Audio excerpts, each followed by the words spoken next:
ایک بہت ہی خوبصورت مسلمان خاتون تھی۔ اپنے بیٹے کو پاس کے مدرسہ میں اردو سیکھنے کے لیے بھرتی کروا آئی۔ اردو پڑھانے والا مولانا اس عورت کی خوبصورتی کے بارے میں جانتا تھا۔ چھٹی کے وقت مولانا نے اس کے بیٹے سے کہا، اپنی امی کو میرا سلام کہنا۔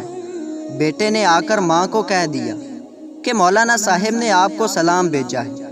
خاتون نے بھی بیٹے کے ہاتھوں سلام کا جواب سلام بھیج کر دے دیا۔ یہ سلسلہ ہفتے بھر تک چلا۔ خاتون نے شوہر سے مشورہ کیا اور اگلے دن بیٹے سے مولانا کو کہلوایا کہ امی نے شام کو گھر پر بلایا ہے۔ مولانا خوش 3 دن سے نہایا نہیں تھا۔ باسی شیروانی کو استری کروایا، خوشبو مارا اور پہنچ گیا۔ اس عورت کے گھر خاتون نے پہلے او بھگت کی، چائے ناشتہ کروایا، پھر بیٹی کی تعلیم کے بارے میں معلومات کی۔ مولانا رسمی باتیں کرنے کے بعد اپنی اصلیت پر آیا۔ کہا، ماشاءاللہ آپ کو خدا نے بڑی فرشت میں تراشا ہے۔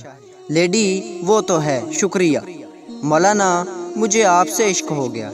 محترمہ خاتون، جی ہاں وہ تو ہے، پر یہ بات اگر میرے شوہر نے سن لی تو بہت مشکل ہو جائے گا۔ وہ آتے ہی ہوں گے، آپ اب جائیے، کل شام کو پھر آئیے گا، تب بات کریں گے، میں انتظار کروں گی۔ مولانا چلنے کو ہوا ہی تھا کہ باہر سے اس خاتون کے شوہر کی آواز آئی، کون گھر میں گھسا ہے؟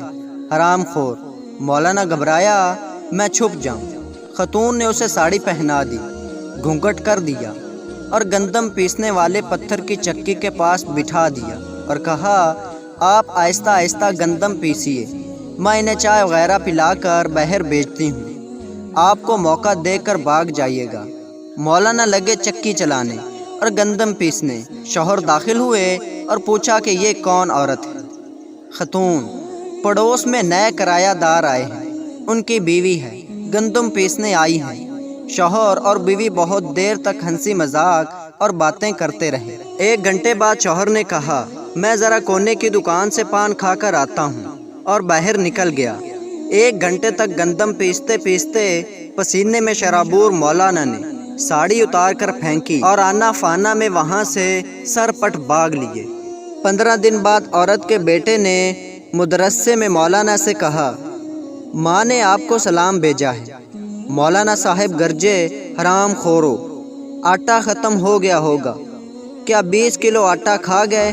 جواب، دوبارہ سلام بھیجا ہے۔